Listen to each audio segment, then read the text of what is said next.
I said earlier that, as far as I'm concerned, the main opposition party is not an alternative, simply because some of them, not all, but some of them, appear to have sympathies with elements in Boko Haram. Do you have any proof? I can go further on that if you want. Okay, first of all, in 2011, we have to remember that elements within the opposition actually came out and said that if the presidency did not return to the north, that certain people would make this country ungovernable. That was in 2011.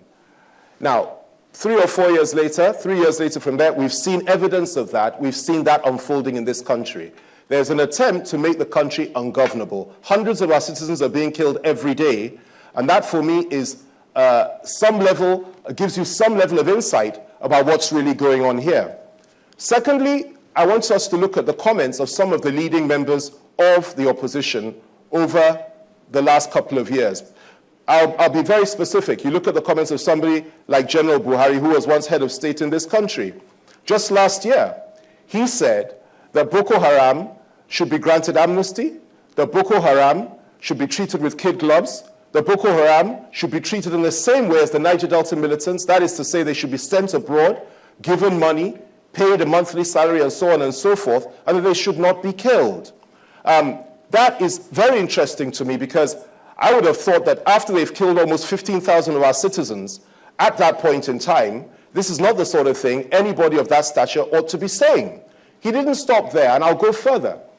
In 2001, well before the insurgency started, the same gentleman said that in this country, in Nigeria, that he would spread Sharia, which is one of the cardinal principles of the Boko Haram philosophy, the spread of Islamic Sharia.